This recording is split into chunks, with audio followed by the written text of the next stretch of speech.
aujourd'hui dans une nouvelle vidéo qui était absolument pas prévue. Je sais, je vous fais le coup à chaque fois, mais c'est la vérité, j'avais pas prévu d'exposer cette partie de ma vie sur YouTube. Donc juste avant de commencer la vidéo, je vous laisse me suivre sur les réseaux sociaux, c'est Ombeline & Co, donc je vous mettrai juste ici.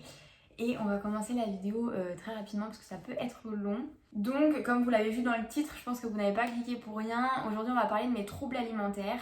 Il y a très peu de personnes qui sont au courant que j'ai des soucis avec la nourriture. C'est vraiment un cercle restreint, c'est pas quelque chose que j'affiche, c'est pas quelque chose dont je suis fière non plus. Donc je me cache énormément par rapport à ça. Cette vidéo va être un petit peu brouillon parce que je l'ai absolument pas préparée. Je voulais vraiment vous donner mon ressenti au fur et à mesure de la vidéo. Donc vraiment pardonnez-moi par avance si je pars un petit peu dans tous les sens, mais je vais essayer d'être assez chronologique et de vous expliquer comment ça se passe. Donc on va commencer la vidéo tout de suite. Donc on va commencer très simplement, je vais commencer par vous expliquer mon passé avec la nourriture de quand j'étais enfant, comment ça se passait. Donc toute mon enfance et jusqu'à mon adolescence, j'ai toujours très mal mangé. Faut dire ce qui est, je mangeais des fast-food plusieurs fois par semaine. Je pense que ça arrive à beaucoup d'adolescents, mais moi c'était vraiment trop, voilà. Je mangeais très mal, je mangeais quasiment pas de légumes, pas de poisson. Enfin vraiment c'était absolument pas équilibré. Donc j'ai toujours été sensible aux maux de ventre, c'est quelque chose que moi personnellement je ne gère pas et encore maintenant en ayant 20 ans et un enfant ça n'a pas changé, j'ai énormément de mal à évoluer là-dessus. Mais autant une migraine je la gère, autant un mal de ventre, même le plus lambda, par exemple des maux de ventre de règles, je gère très mal parce que tout ce qui touche à mes intestins et tout ce qui se passe là-dedans, ça passe pas chez moi, vraiment j'arrive pas à gérer. Et le fait de ne pas gérer mes maux de ventre, ça a pas aidé et j'ai été vraiment bête sur le coup parce que j'aurais dû me dire tu sais pas gérer quand t'as mal au ventre, donc ne mange pas comme de la merde et ça t'aidera déjà. Mais bon, du coup, voilà, toute mon enfance et même jusqu'au lycée, je pense, oui, jusqu'au lycée, j'ai très mal mangé. Et par-dessus ça, j'avais des crises de boulimie. Je pense que par rapport à ce que les gens décrivent, enfin, je suis jamais allée voir un médecin, mais je pense que par rapport à ça, c'était vraiment des crises de boulimie, mais plusieurs fois par mois, ça m'arrivait. Alors, j'ai jamais fait le compte vraiment de combien j'en faisais, mais ça m'arrivait quand même assez régulièrement de manger littéralement tout ce qui se trouvait chez mes parents. Je fais très attention maintenant que je vis seule. J'avais absolument pas faim en plus, je pense que c'est le principe un petit peu des crises de boulimie. J'ai pas envie de dire de bêtises, mais voilà, chez moi j'avais absolument pas faim, mais je mangeais tout ce que je trouvais dans les placards. Donc ça c'était du Nutella, puis après du jambon cru, puis je repasse sur des chips et des gâteaux, et non finalement un chausson aux pommes, et en fait je me gavais jusqu'à ce que j'en puisse plus et que j'ai mal au ventre, alors que justement je ne gérais pas ces maux de ventre. Et ça m'arrivait justement plusieurs fois par mois. Et c'est quelque chose qui était quand même assez compliqué à gérer parce que dans ces moments-là, j'étais justement ingérable en fait. Je ne savais pas m'auto-gérer. Et d'ailleurs, je le faisais toujours en cachette parce que sinon quelqu'un me gérait à ma place. Mais je pense que j'avais pas envie d'être gérée dans ces moments-là. Il fallait que, je comble un manque ou je ne sais quoi en fait. Parce que, en fait, je sais pas trop parce que j'ai jamais manqué d'amour et d'attention dans ma famille. Et j'ai toujours eu ce besoin avec la nourriture, comme si j'avais besoin de combler un manque alors que j'avais pas de manque. Donc je sais pas vraiment d'où ça vient, mais en tout cas j'avais ce souci-là, probablement plus au collège qu'au lycée, mais en tout cas je pense que c'est vraiment au collège que ça s'est développé. Et ça a été très compliqué. Et je pense que l'élément déclencheur de tous ces troubles alimentaires, ça a été une crise qui s'est passée en 5e. Une crise pour moi, c'est des maux de ventre très intenses sous forme de spasmes qui durent environ 2 heures. Voilà, donc c'est vraiment carré, voilà, pour moi c'est ça quand je fais une crise, c'est les maux de ventre qui se déclenchent de cette manière-là. Et j'en ai fait une très grosse en 5e. Ma mère a dû venir me chercher à 10h du matin tellement j'étais dans un sale état, j'en pouvais plus. Et c'était des maux de ventre qui étaient très intenses. Et en fait j'ai souffert pendant ces 2 heures, on va dire de 8h à 10h à peu près. Et quand je suis rentrée chez moi, je me suis mis au lit, mais finalement j'avais plus si mal au ventre que ça en fait. J'étais encore pas bien, mais franchement, j'aurais pu rester en cours. Mais du coup, c'est vrai que quand j'avais ces maux de ventre, c'était compliqué parce que mon père me disait toujours que c'est parce que je mangeais mal que j'avais mal au ventre. Et c'est vrai que quand je vous dis que je mangeais mal, du coup, il y avait les fast-food, mais aussi quand j'étais à la maison, on mangeait tout très industriel, on cuisinait très peu, c'était beaucoup de plats préparés. Et puis quand on préparait quelque chose, c'était des pâtes. Je mettais de la sauce sur mes pâtes et j'essuyais le pain dans la sauce. Enfin bref, je mangeais vraiment de manière, faut le dire, ce qui est dégueulasse. Franchement, que je me revois manger là maintenant, ça me dégoûte. Mais du coup, je pense que l'élément déclencheur de tous ces troubles alimentaires et de ces crises de boulimie et de ce qui va se passer après que je vais vous expliquer part de cette chose-là, en fait, de cette crise que j'ai fait en 5e. Cette crise-là, je pense qu'elle a été honnêtement occasionnelle pendant plusieurs années. Et c'est au lycée que ça s'est amplifié. Quand je vous dis que ça s'est amplifié, c'est que je mangeais toujours très mal. J'étais à l'internat au lycée. Et du coup, un petit peu de liberté, les parents sont pas là, on fait un peu ce qu'on veut. Et on mangeait très peu souvent à la cantine, on mangeait souvent des panini, des pizzas, des kebabs, des machins, enfin bref. Vous voyez bien l'idée, je pense que la plupart d'entre vous qui sont au collège ou au lycée, vous voyez de quoi je veux parler. Et je mangeais mais littéralement la même chose du lundi midi au vendredi midi. Enfin tous les midis, je mangeais exactement la même chose. Et pour autant, je faisais des crises genre 3 à 4, voire 5 fois par semaine et en mangeant toujours la même chose. Il y a des fois où ça passait et des fois où ça passait pas. Ça a été toute l'année de seconde, où l'année de seconde, je pense, a été la pire pour moi niveau alimentaire et niveau maux de ventre. Je pense plus niveau maux de ventre d'ailleurs qu'alimentaire, parce que j'ai passé toute mon année de seconde, j'ai l'impression, à être soit chez moi, soit à l'infirmerie couchée et à attendre de pouvoir rentrer à l'internat et de pouvoir me coucher dans mon lit, tellement j'avais mal au ventre. Alors je vous l'accorde, il n'y avait pas que l'aspect alimentaire, il y avait aussi les règles qui étaient très douloureuses à ce moment-là, vu que je ne prenais pas encore de contraception. Donc forcément ça aidait pas, soit j'avais la semaine des règles, après tout le reste je mangeais mal, donc enfin bref ça aidait pas, il n'y a rien qui allait pendant mon année de seconde niveau intestinal. Mais du coup je pense que l'année de seconde a vraiment été la pire à ce niveau là. Ensuite je suis allée voir plusieurs fois un médecin parce que mes parents, je pense qu'ils en avaient un petit peu ras le cul aussi de faire des allers-retours parce que mon internat était à 1 heure de chez mes parents. Donc en fait ils me posaient puis finalement je faisais une crise et ils revenaient me chercher limite des fois le midi même, où ils m'ont posé le matin. Et je rentrais à la maison et finalement ça allait mieux le soir, donc ils me ramenaient le soir. Et en fait ils ont fait ces allers-retours là mais pendant des mois. Jusqu'au jour où on a décidé d'en parler un petit peu avec ma voisine qui avait aussi des soucis. Et elle me dit ah mais peut-être que tu es intolérante au gluten. Et moi je me dis pas pourquoi je serais intolérante au gluten, enfin j'ai mangé du pain, des pâtes, du blé toute ma vie. Donc je vois pas pourquoi je serais intolérante au gluten, genre là maintenant, enfin j'ai 17 ans, ça a pas de sens. Et bon on a quand même fait les tests et je me souviens j'ai fait la prise de sang. Et j'ai eu les résultats quand j'étais à l'internat. Ma mère m'appelle et ça met maladie cœliaque positif. Et nous, cœliaque, on connaissait pas en fait. On se dit, ok, peut-être c'est un truc par rapport au côlon, en fait, on sait pas trop. Et en même temps, j'étais au téléphone avec ma mère, je regarde sur internet et en fait, c'est avéré que j'étais bel et bien intolérante au gluten. Donc, je vais pas vous faire le grand détail de la maladie cœliaque ici, là, je vous fais juste le gros du gros. Et du coup, on a appris que j'étais intolérante au gluten quand j'avais 17 ans. Et du coup, il s'est avéré qu'à partir de ce moment-là, ma vie a changé. Et quand je vous dis ma vie a changé, c'est pas pour dramatiser la chose, mais ma vie a vraiment changé parce que j'ai dû changer mes habitudes alimentaires du tout au tout. À l'internat, vous vous doutez bien que quand on va à la cantine, il n'y a pas de menu spécial sans gluten.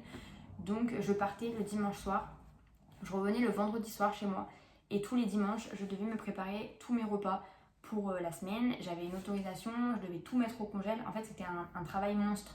Mais quand vous changez votre habitude alimentaire, finalement, c'est comme si vous changez une entière partie de votre vie. Parce que quand vous devenez intolérant au gluten du jour au lendemain, alors que vous avez pu toujours manger ce que vous voulez, quand vous voulez, à l'heure que vous voulez, sans que ce soit trop dramatique, et que là, on vous dit, non, là, il n'y a plus de farine de blé, il n'y a plus de pain, il n'y a plus de pâtes, il n'y a plus ceci, il n'y a plus cela. Et c'est dur, surtout pour quelqu'un qui mangeait beaucoup de fast-food comme moi. Et ça, je pense que ça a été le deuxième élément déclencheur de ces crises. Alors les crises de boulimie, je vous avoue que à l'heure d'aujourd'hui, j'en fais quasiment plus parce que je vis chez moi et je me gère totalement. À chaque fois que je passe dans un rayon pour faire les courses, je me force à ne pas en acheter, comme ça je sais qu'il n'y a rien à la maison et que je sortirai pas avec Elio juste pour aller m'acheter des trucs que je puisse grignoter. Enfin, grignoter, on s'entend, vous voyez comment c'est des crises de boulimie. Donc les crises de boulimie, je pense que ça s'est résorbé en fait entre la première crise et le diagnostic de la maladie cœliaque. En revanche, depuis qu'on m'a diagnostiqué cœliaque, c'est très compliqué parce que là, il y a quelque chose qui s'est développé en moi et c'est ma belle-mère qui m'a fait réaliser ça la dernière fois et c'est là que je me suis dit qu'il serait peut-être temps que j'en fasse une vidéo pour essayer d'extérioriser et de vous expliquer un petit peu cette partie-là que vous connaissez pas de ma vie. Du coup, oui, c'est à ce moment-là que ça a vraiment déclenché les crises dans lesquelles je suis maintenant. En fait, avant, j'appelais ça des crises de gluten, des crises de spasme, en fait. Vous voyez un petit peu ce que c'est. Ce que je vous ai expliqué juste avant, j'appelais ça des crises de gluten parce que c'est quand j'ingérais du gluten, finalement, que ça me rendait malade. C'est ce qu'on appelait des crises de gluten. Voilà, c'est comme ça qu'on l'appelait dans ma famille et dans mon entourage. Comme ça, on reconnaissait quand j'avais mangé du gluten ou pas. Sachant qu'il faut bien dire qu'à partir du moment où on m'a décelé que j'étais cœliaque, je n'ai plus jamais mangé du gluten de ma vie, en tout cas plus jamais volontairement. Je voulais éradiquer complètement ces crises qui me tordaient de douleur. Donc à partir du moment où j'ai su ce que j'avais, j'ai dit stop, le gluten c'est terminé. Sauf qu'à partir de ce moment-là, du coup forcément j'ai commencé à manger sans gluten et ça a tout résorbé. On va dire que je ne faisais quasiment plus de crise de gluten, je pense 1 ou 2 par an. Je pense que quand il y avait des traces de gluten dans un repas et que c'était pas voulu. Mais en fait, à partir du moment où je suis devenue cœliaque, je suis entrée dans une psychose de si je mange, je vais être malade. Parce qu'en fait, j'ai tellement été malade pendant mon année de seconde et début de première que je me suis dit si je mange, je vais être malade, même si je mangeais sans gluten. Donc ça a été, à partir de ce moment-là, c'est devenu très compliqué pour moi parce que déjà que je mangeais pas très bien avant et que je pense que j'avais pas une relation très saine avec la nourriture, là ça n'a rien arrangé parce que je la rendais responsable de tous mes maux. Et il s'avère que du coup, vous faites les calculs, hein, j'ai été diagnostiquée cœliaque quand j'ai eu 17 ans. Je venais d'avoir 17 ans, là j'en ai 20 passés et je suis toujours dans la même psychose et ce n'est que pire que depuis que j'ai accouché. Donc ça fait 3 ans et demi que je suis décelée cœliaque et 3 ans et demi que manger est devenu très compliqué.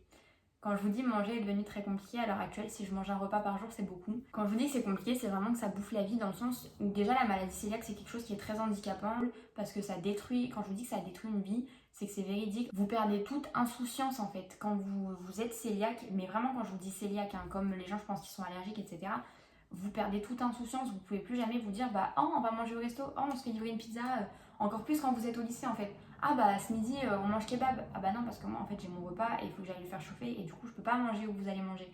Et du coup depuis cette période au lycée, ça n'a été que pire. J'ai eu souvent ces soucis de me dire bah j'ai un peu mal au ventre, je mange pas, ou alors bah j'ai mal au ventre parce que j'ai faim, mais du coup vu que j'ai mal au ventre je vais pas manger. Ou alors j'ai peur d'avoir mal au ventre. Vous voyez typiquement j'ai quelque chose de prévu, je sais pas, genre j'ai un concert de prévu, j'ai une sortie prévue avec des amis. Ah bah non je vais pas manger parce qu'au cas où si j'ai mal au ventre, et bah je pourrais pas y aller. Ou alors bah si je vais y aller mais si j'ai mal au ventre pendant que je suis là-bas, et bah je vais pas pouvoir gérer parce que je serai pas à la maison. Donc bah je préfère pas manger. Et en fait je suis rentrée dans cette psychose à me dire il vaut mieux ne pas manger plutôt que manger et être malade. Et quand je vous dis que c'est de pire en pire, ça s'est complètement amélioré avec la grossesse parce que je pense que mentalement je devais me dire bah t'as un bébé qui grandit à l'intérieur de toi donc t'as intérêt à te bouger et à le nourrir correctement. Donc j'ai plutôt bien mangé tout au long de ma grossesse, j'ai même pris plaisir à reprendre un petit déjeuner qui n'était jamais arrivé de toute ma vie, j'ai toujours détesté prendre un petit déj. Mais ça s'est bien passé pendant ma grossesse et du moment où j'ai accouché, donc là ça fait un peu plus de 3 mois que j'ai accouché, je mange un repas par jour. En vérité, un repas par jour, c'est déjà bien. Et quand je vous dis un repas, bien souvent c'est pas un repas, ça va être un petit peu de jambon cru et une compote et ça me suffit. Sauf que c'est compliqué à gérer parce que finalement, vous voyez, je me dis, si j'ai mal au ventre, vu que je me gère pas quand j'ai mal au ventre, je me dis si j'ai mal au ventre, je peux pas m'occuper d'Elio, je serais pas capable. Donc ça veut dire que je suis obligée de le laisser à ma belle-mère ou de l'amener à la crèche ou peu importe. Sauf que mon rôle de mère, c'est aussi de m'occuper de mon enfant au quotidien. Et si je suis pas capable, et bah c'est que je suis pas une bonne mère. Vous voyez, cette psychose-là en fait, c'est vraiment un cercle vicieux. Donc finalement, vaut mieux ne pas manger et ne pas avoir mal au ventre, comme ça je peux m'occuper d'Elio, plutôt que manger et avoir mal au ventre. Alors qu'en vrai, on est bien d'accord que c'est pas parce que je mange que je vais avoir mal au ventre. Mais dans ma tête, c'est comme ça. Ça reste quand même très compliqué de parler de ça parce qu'il y a beaucoup de personnes qui ne comprennent pas et en fait quand tu commences à en discuter, tu comprends tout de suite si la personne elle va être ouverte d'esprit ou pas. Mais du coup voilà l'état dans lequel je suis, 3 mois, un petit peu plus de 3 mois après avoir accouché. Je mange très peu, sur les 16 kilos que j'ai pris, ça aussi je vous en ferai une vidéo à part sur les suites de couches, mais sur les 16 kilos que j'ai pris, j'en ai perdu 22, je suis dans mon 23e. Et j'ai atteint un poids que je n'avais pas eu depuis le début du collège. En fait, j'ai toujours fait, honnêtement, j'ai toujours été très complexée par mon corps. Je me suis toujours trouvée bouboule parce que j'ai toujours été bouboule depuis que je suis gamine. Mais du coup, j'ai toujours été complexée par mon corps et je n'ai jamais fait en dessous de 60 kilos depuis des années-lumière, mais vraiment des années-lumière. Et mon poids, on va dire, général, c'était 64 kilos. J'ai commencé ma grossesse en étant à 64 kilos. Et là, je suis à 58. Je suis en train d'arriver au 57, là, doucement, ça arrive, ça continue de baisser. Sauf que je suis en train de détruire mon corps. Et je vous l'accorde, c'est pas mieux de ne pas manger parce que finalement, si je fais un malaise en m'occupant des lieux, ce sera encore pire que si j'ai mal au ventre. On est bien d'accord. Mais j'ai cette psychose qui est là en tête. C'est très compliqué parce que j'arrive pas à me gérer. Et ça a été source de disputes nombre de fois avec Théo, avec ma belle famille. Pas forcément des disputes, mais un petit peu de remise en question. C'est très compliqué, mais j'arrive pas à passer au-dessus. Donc je pense que s'il y a la moindre personne qui a une situation similaire ou si vous avez des conseils, je vous laisse m'écrire sur Instagram ou mettre un commentaire parce que je pense que là j'ai vraiment besoin d'aide. Là je me suis fixé que si j'atteignais les 57 kilos, vraiment je vais me bouger, je vais aller voir un psy parce que je pense que c'est même pas tant au niveau nutrition qu'il faut que je me débloque, c'est vraiment au niveau de la tête parce que tout se passe dans mon cerveau en fait. C'est moi qui me bloque en me disant il faut pas manger. Mais du coup, vous voyez un petit peu l'état dans lequel je suis. Je me suis toujours privée, en fait, soit de manger, soit je me prive pas de manger, mais je me prive d'organiser des choses. En fait, j'ai toujours peur de me dire, je peux pas organiser un voyage parce que si je suis malade et si j'ai mal au ventre, je fais comment? Je pourrais pas y aller. Et ce concert, mais non, je peux pas y aller parce que si j'ai mal au ventre, si je le prévois et que finalement j'ai mal au ventre, ce sera encore pire parce que je pourrais pas y aller et je serais frustrée. Du coup voilà, j'ai pas trop envie de parler de la maladie cœliaque, je pense que j'en ferai vraiment une vidéo à part et une vidéo sur l'acceptation de soi aussi parce que ça aussi ça a été un parcours compliqué dans ma jeune adolescence et dans ce corps de jeune femme, d'autant plus maintenant que je suis maman. Et je vous ferai aussi une vidéo sur les suites de couches parce que ça m'a été très demandé. Mais du coup je pense que je vais arrêter la vidéo ici parce qu'après je vais me mettre à chialer comme pas possible et vraiment pas envie. Je suis juste, je pense, une jeune femme qui a des troubles psychologiques par rapport à l'alimentation et qu'il faut que je règle en fait, parce que c'est très important maintenant que j'ai un enfant, il faut que je règle. Enfin bon, du coup voilà, c'était l'histoire un petit peu de mes troubles alimentaires. Je vais pas vous dire que j'espère que cette vidéo vous a plu parce que j'aurais aimé finalement ne pas avoir besoin d'en parler, parce que j'aurais aimé ne pas avoir ces troubles alimentaires tout simplement. Mais voilà, si vous êtes dans la même situation que moi ou si peu importe vous voulez discuter, n'hésitez pas à m'écrire sur Instagram ou à me laisser un petit commentaire. Pareil, si vous avez des conseils pour essayer de débloquer tout ce qui se passe dans ma tête, écrivez-moi, ça me fera grand bien. Et puis voilà, je vous fais plein de bisous et je vous dis à très bientôt. Bye!